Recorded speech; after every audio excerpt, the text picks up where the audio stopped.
Mucaan kun ajjeefamtee gamoo sanirraa darbatamte moo tokko kan ifoomuu qabu. Osoo jajjabina ebeluuf haalaatu hin jiin duratti waa'ee jajjabinaa waliif hin dhaamnu. Afin namoota baay'ee sababii maaliitiif gamoorraa of darbattee of ajjeefteedha. Sababni isheen fooqirraa of darbattee of ajjeesteefi maali?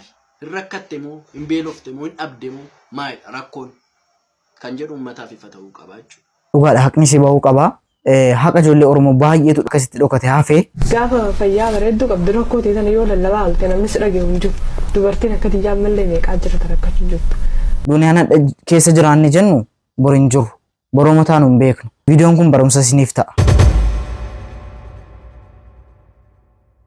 Assalamu alaikum warahmatullahi wabarakatuh. Ashamaa harkafuun hordoftotaaf kabajamtoota Oromoo Show akkam jiruun jireenya afiyaan soomni kun akkamitti isin qabee jechuun barbaada. Ana bira gaarii alhamdulillah. Kun har'as viidiyoo kabraa isinii qabadhee deebi'ee jira. Kun beekamu viidiyoo sooshaal miidiyaa kana deddeemaaran wal qabate viidiyoo hedduu nama gaddisiisu tokkotu jira.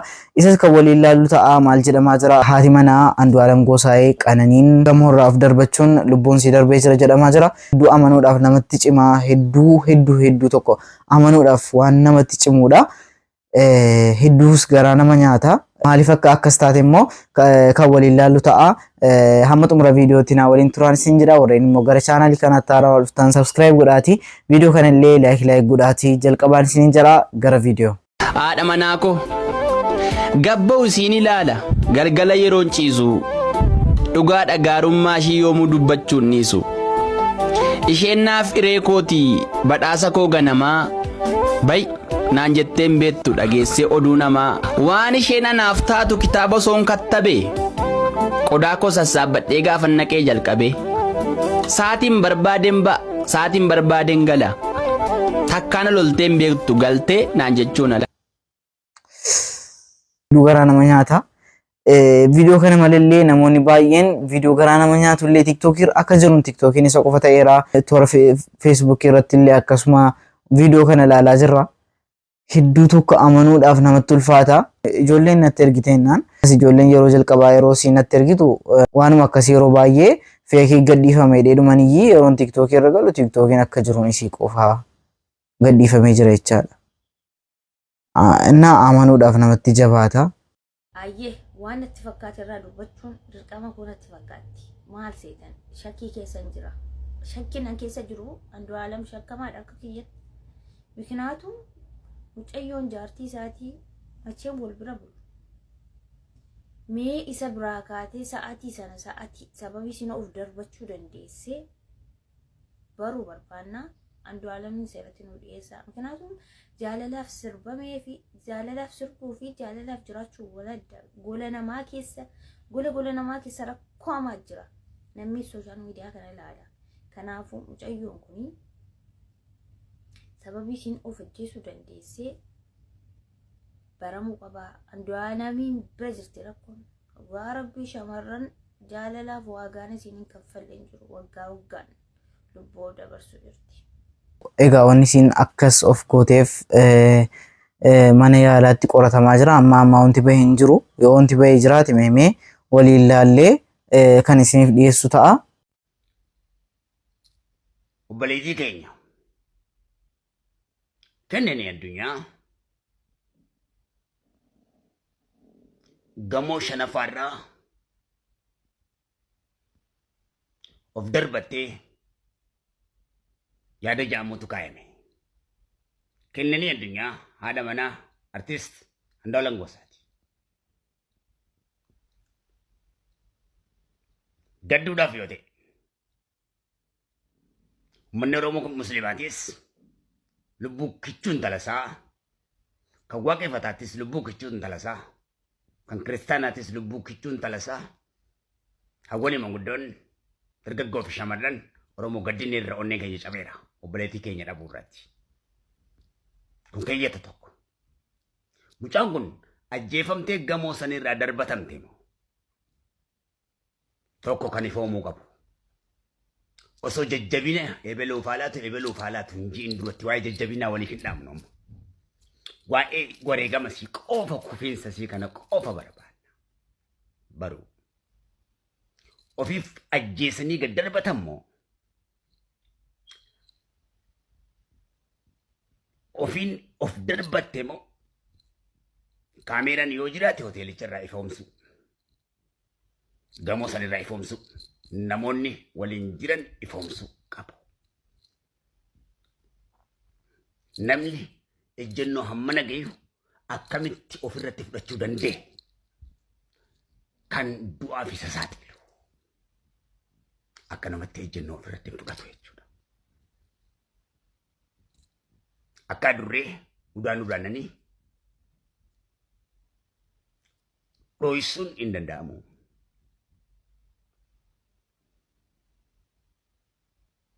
Qorannoon cimaan irratti gaggeeffama. Hundi ni to'atama, seeraa fi heeraan ni qoratama. Ifoomeeti dhuguma.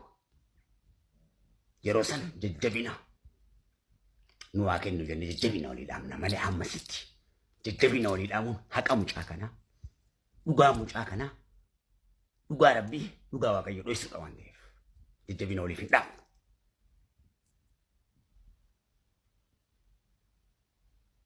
Maalirratti mucaan kun lubbuun isii kana ta'uu danda'e. Ejjennoo hammana gahu maalirratti ofirra fudhachuu dandeesse. Kana ifoomsuudha qaba. Abbaan ifoomsuu qabu. Uummata Oromootiif lubbuun talan Oromoodha. Egaa kan martuullee asirratti gaaffii bareedaa kaasee jira. Hamma haqni mucaa kanaa dafee mul'achuu qaba jechaadha. Egaa maatii isiitiif Rabbi sabrii haa kennu. Haqa isiis Rabbi haa baasu. Haqa ijoollee Oromoo baay'eetu dhokatee hafee hin beekamu. Ofiin of ajjeeftee, ofiin of darbattee kufte ta'ee, nama takka ajjeese kee darbate ta'ee hin beekamu. Ammallee hin baramne. Miimii gaa'umti barame yeroo jiraatu kan isiniif dhiyeessinu ta'a. Rabbi haqa mucaa kanaa nuuf haa baasu jechuudha. Ayyaan tun bareedduu kottee jirti karaa bineensaa jijjiiramtee jirti. Maal goota reeggalee guntu. Gubadhee isaa baasee keenya noostaa jeetiin obboleessummaa kiyyaatiin itti marame. Anuu gubadhee narraa achi deemnaan jenninis inni tibbaan isaan marame kun duruu wanni kun kopoo isaa keessaan foosaa kana keessa seenee ifirraa achi na darbee eenyuuf deemee na tokko ilmoo kiyyaaf jiruu kiyyaaf ilmaa kiyyaaf kan jettee miidhamuu jirtu baay'eetu jira. Kiyya waan dirree beef malee ka keessa dhokatee jiruu jira. Gaafa fayyaa bareedduu qabdu rakkoo teessan yoo lallabaa halte namni si dhagee hin jiru. Dubartiin akka tiyyaa mallee meeqaa jira tarakkachuu jirtu. Ta keessasii namni nu banneef ta rakkoosii namni nu banneef. Anillee gaafaan fayyaa qabu giseen wayi waadde namni anaaf rakkootii namni na hawwachuu dandeetta akka hin jiru. Ilaalaa jechisiin amma jette kun kina dubartiitiin dhukkubbii keessatti dubartoonni dhukkubfatanuun wal qabatee jira jechaadha.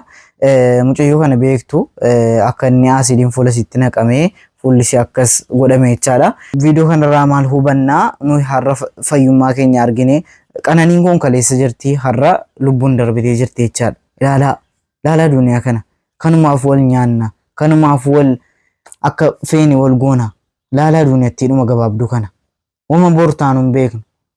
Bor haadha kolfinee xabannee bor wal biraa gallee bor wama taanu hin beeknu nuyi. Har'a garuu wal nyaannaa walitti naafnaa waan baay'eetu jira. Rabbi nu haa eegu. Birri miiliyoona lama yoo qabaatte sii dhufuu hin danda'a. Namni akkana namaan hin jedha. Seenaa kanatti ta'ee hafe jechuudha dhugaa Rabbi. Kalee baasuuf shaashamannee deemi. Nama dhabe nama kalee biratti baasan dhabe kalee tokkichaan hin jiraadha kalee tokko baaseefi jedhee lafa gurguree unkaa kootitti deebisiisee lafa kanallee gurguree fi birrii siin jette kana hin kennaam jedhee waa hedduu ta'a. Birrii ani ittiin jireenya kiyya badaa ta'uu hin qabu. Jireenya kiyya jireenya amma maatii wajjin jira. Akkasitti dubbatteetti walitti dubbattaniittu maal siin jette? Jireenya kiyya mijataa ta'uu qaba. Yoo wajjin jiraadhu. Kanaaf haadha kootiin abbaan koon jiranii nan beekani akkaan waan kana keessa jiru. Garuu akkaan mana ooluu hin beekani. Mana oolaa yaaddaa sa'aatii eeggadheetiin bahee yeroo dhugaatii waan gara garaa kanneen dhokadhee yeroo dhugu jira.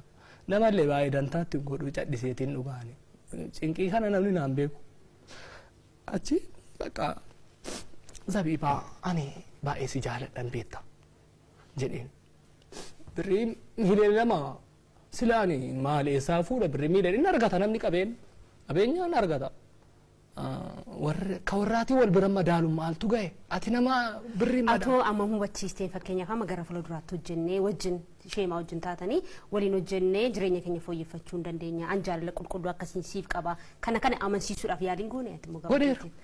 Kana mulu ibsee lafti ittiin jira. Bara tokko akka gaariitti jiraachuu hin dandeessa. Ani ba jireenya gaarii si jiraachisu ogummaa garaa qaba. Ogummaan an kennu guyyatti dhugaa rabbi sitti maane joota muraasa keessatti birri baay'ee walitti qabeera. Baqa ogummaa kiyya kanatti gammada. Isiin ammoo akka biraatti fudhachuu dandeenya. Kanaan jiraachisu itti fakkaadha. Wajichi waan nama itti milkooftu wayii sitti itti milkooftaan beektama biraatti itti milkooftu akkanuma turte itti fakkaata. Isitti akkas fakkaata. Angaruu akkasii dhibba jiraachisu. Amma iyyuu carraa kanaan qophii yeroo jaallati isheen illee nu daawwachuu dandeessi. Itti dubbatte gara fuulduraatti akkas ta'uu si wajjin jaalala qulqulluun siif qaba jaalala dhugaan siif qaba kan jedhu san ishee nama nu daawwachuu dandeessi waan. Egaa akkuma dhageessan namni jaalalaaf addii kana ta'u jira. Jaalalli kunis nama tokkotti akka du'aati miti hiree. Baay'ee tokko nama gaddisiisa. Olbuuti eebadayyees. Ebadayyeesa otobisa. Okay, duraan dursa namni ijoolleen tun seeraaf dhiyaachuu qabdi itti gaafatamuu qabdi jettan warri dhimma kana balaaleffattan koppii linkii ishee iddoo itti riipoosti gootanii namni hunda biraan gahuu hin dagatinaadha. Assalaamu alaikum warahmatullahi wabarakatuh. Ijoolleen asirratti agartan tuni waan isaan hojjetan agartanii jirtanii waan akkanaa kana bakka jiru balaaleffachuun dirqama keenya. Waan nuti biyya biraatti firraa sodaannu sinigalee biyyoottan akka Ameerikaatti biyyoottan guddanne jettu sanatti firraa eeynu biyya teenya keessa ijoolleen tun uumaa jirti. Next generation itti aan ijoolleen dhaloonni boru dhufu ijoollee tanarraa maal barachaa dhufti waan jiru yaaduun isin dhibajee hin yaadu saniifuu ijoollee tana seeraaf dhiyaachuudha qabanii namni ijoollee tana beeytan ganda isaanii keessatti ijoolleen yoo amantii islaamaa hordofanis abbootii amantaa islaamaatiin gaafatamuudha qabanii yoo amantii kiristaanaa hordofanis abbootii amantaa kiristaanaatiin gaafatamuudha qaban itti gaafatamummaa guddaatu irra jira jechuudha ijoollee tana maaltu akka isaan barsiisee fi eessaa harkanii waan kana biyya Itoophiyaa keessa waan akka isaan dalaganiif jechuudha inni tokkoffaan kana inni lammaffaa ammoo seerrilee gaafachuudha qaba ijoollee tana seerri Itoophiyaatiillee ijoollee tana gaafachuudha qaba itti gaafatamummaa guddaatu ijoollee tana irra jira ijoolleen tun itti gaafatamuu qabanii warri jettan koppii linkii ishee iddoo itti poosti gootanii qaama dhimmi ilaallatuun akka geessanii ijoolleen tun qabamtee seeraaf dhiyaachuu qabdi jechuudhaan viidiyoo kana isinii fide najji naamiin waan akkanaa kana balaaleffachuudha qabdanii ijoolleen teessan borullee akka jenereeshinitti aanu akka isin raambanne waan akkanaa kana balaaleffachuudha qabdanii isin jaabbaliyyaan kiyyaa waan hedduu nama ajaa'ibu waan ijaalaalullee namatti hin tolle أولاً جوهين قبو اتقافتهم وقبن جتش ما فين في دي فيديو هنا السلام عليكم ورحمة الله تعالى وبركاته. Egaa sirrii jettee ala nagaa tiiktookii dhaayidhanii laayikii dhaayidhanii fooloo funaannachuu jedhanii ijoollee waan hin taane keessa galaa jiru rabbi ijoollee keenya waan akkasirraa eeguu of eeggadhaa ijoollee wallaahi yeroo cimaa keessa geenyeerra jechaadha. Dhugaa waaqa jiraataa akka har'aa gaddeen beeku. Gadda baay'ee boqu namaa cabsu. Qananiin daalee namni wallaaleen jiru. Intala amala qabeetti bifa qabeetti dubbattee kan nama miidhu. Kan adumni ishee irraa bareedu, taa'umsi ishee irraa bareedu. Abbaa manaa ishee illee ni beektu. Artist Andu'aalem Gosaadha. Sababni isheen fooqii irraa of darbattee of ajjeestee fi maali? Hin rakkatte moo, hin beelofte moo, hin dhabde moo, maalidha rakkoon? Kan jedhu uummataaf ifa ta'uu qaba jechuudha. Dhugaa waaqa. Waaqayyo lubbuu kee jannata siifaa kananiisu. Intala fiigdee hin quufne, intala haasoftee taphattee hin quufne. Erga Andu'aalem Gosaatti heerumte guyyaa tokko miidiyaa irratti ishee argee hin beeku. Yoom akkas eebba tokko irratti ta'e malee akka durii miidiyaa irratti baatee tiiktookii irratti waa tokko ishee argee hin beeku. Soo rakkinni ishee mudatee kanaaf ishee ga'ee murtoo kanaaf ishee geessisee ofumaa of darbatte moo nama darbate moo rakkootu jira moo rakkootu hin jiru kan jedhamu sirriitti jala muramee qoratamuu qaba jechuudha. Qoratamee uummataaf beeksifamuu qaba. Maatii isheef warra ishee jaallattaniif hordoftoota isheef jajjabina isiniif hawwaa. Lubbuu kee waaqayyo siifaa qananiisu waan hin jedhuun qabu. Dhugaa waaqayyo baay'ee hin gadde. Baay'ee.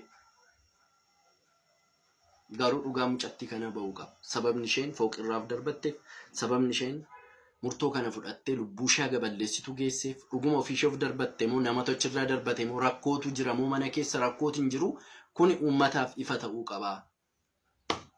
lafa nagaa naa oolu. Egaa akkuma dhageessan gaafiin namoota baay'ee haqqeen si bahuu qabaa sababii si maayinni jedhanii gaafataa jiru. Egaa wama jiru waanin fidee isinitti dhageessu ta'a. Viidiyoon haraaf qabadhee dhufe kana fakkaata. Hamma viidiyoo kabiraatii walitti deebinutti Orooshaw